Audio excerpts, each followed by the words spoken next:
Hello ladies and gentlemen, the Deceptiwolf here, and today on World Stuff we have the review that hopefully at least some of you have been anticipating. Takara, Arms Micron, Terrorcon Cliffjumper. Terrorcon Cliffjumper is based off of the first edition mold. This becomes very apparent when you look into the panel lines, and the fact that this is slightly larger than the RID mold.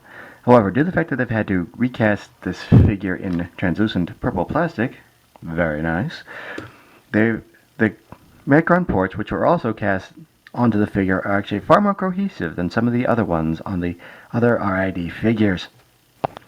Due to the fact that this mold is cast in translucent purple plastic, it gives off a very different vibe than its predecessor of the first edition Cliffjumper.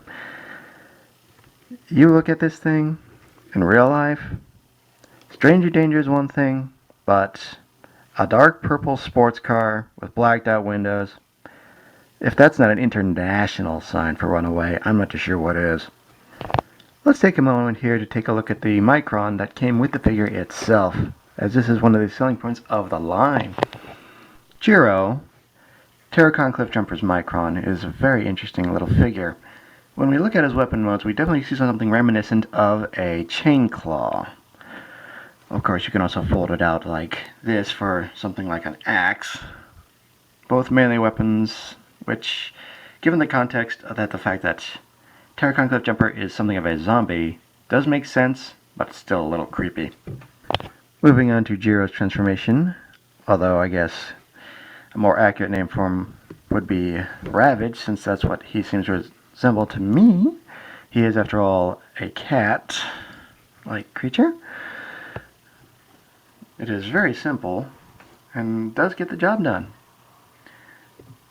If he were black, he would definitely be Ravage. Jiro himself has some rather amazing cross-compatibility, because any weapon from the Arms Micron or the Prime RID line can be supported in this mode. It can also be supported in weapons mode. But in addition, you can also support weapons from the Dark of the Moon line.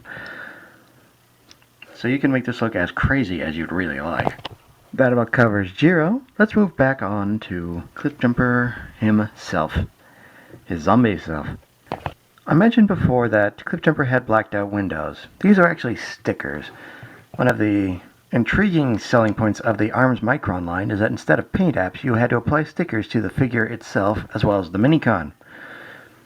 These can be an advantage depending on how you look at it.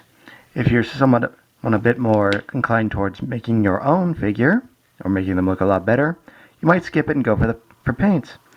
Although in this figure, the stickers don't look that bad, although I left a couple out because it really didn't fit with the whole vibe of the figure.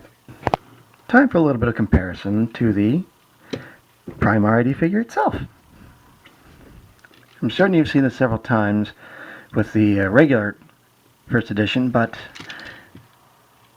here it's quite different effect. Yes, it is the same mold as the first edition, but it just something so different about it. Something so nice. To give you some very interesting options here. Yes, indeed. Due to the fact that this Arms Micron line has the same ports on the Microns as on themselves, you can make this look as crazy as you'd like with the weapons, because they share the same cross-compatibility. Yep. Now, since you've already seen the transformation several times, I'm not going to go over the steps with you. I'm just going to do it while explaining some of the more interesting points of this mold. Now, obviously, there is an inherent risk with casting a figure in translucent or clear plastic.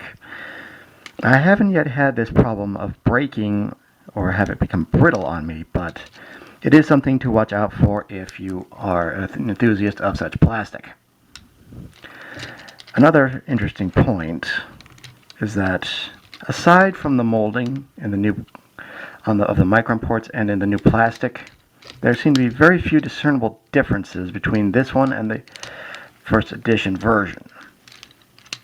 This might be a plus to some people, it might be a minus to some people, especially given the price. But considering that at BotCon, the same first edition Cliffjumper was going for around $60. it may not be such a bad idea to invest in this one instead, especially since, due to its looks and vibe, I keep saying the word vibe, kind of stupid, but I can't really think of anything else at the moment. Anyway, due to the fact that this figure gives off a whole different personality, due to the fact that it is essentially one of the undead, you might just dig this one more than the first edition line. Yeah, that's because you're really out to collect the first edition figures. In which case, I really have to say, best of luck to you. Speaking of luck, Hasbro did announce at BotCon that at San Diego Comic-Con they will be doing a screen-accurate zombie Cliffjumper. If you really want that one, you're free to go ahead, but you're going to have to remember, this is San Diego Comic-Con we're talking about. Either you or your friends are going to have to brave some very insane lines for a very long time. And they did announce a price at the time. But if that's what you're going for, I can only wish you the best. And I do mean the best of luck. Now on to one of the major differences, that of the head. And I have to say, that really had to hurt. Considering half his face is missing, you really have to... The camera can't really show this very well, but the two halves of the head give it a very different look indeed. And with the right kind of light, you can see through that head. You can even see some of the light piping, because it is cast in a different translucent plastic. So there is something resembling light piping in there, just exceptionally hard to see. In fact, in the right light, it looks like he just has a skull, which is actually kind of neat. The skeletal effect is continued when we take a look at the rest of the body, because all the parts that aren't cast in the translucent purple plastic give him a very skeletal look, which would be very nice next to an army of Viacons, especially repainted Viacons, once they become available more than one of a case. An interesting point, one of the odd selling points for me, was that since this is the first edition mold, he still has his triple cannons. A zombie with guns. Now that's a dangerous thing. As for some of his more traditional weapons, Jiro, his Micron, can be placed into his hand. Now there are several ways you can do this. I prefer this way. It's one of the promo pics on the box for him. However, Takara also has an alternate method of displaying him with the weapon like this, which is more like a club, which isn't all that exciting. So I just tend to leave it like that. Looks a little more dynamic, don't you think? Also, due to the fact that the trunk of the vehicle is on his shoulders, you can add those compatible weapons right there, making him even more dangerous than he was before. Let's take a second here to take a look at the differences in robot mode, which are decidedly far more striking.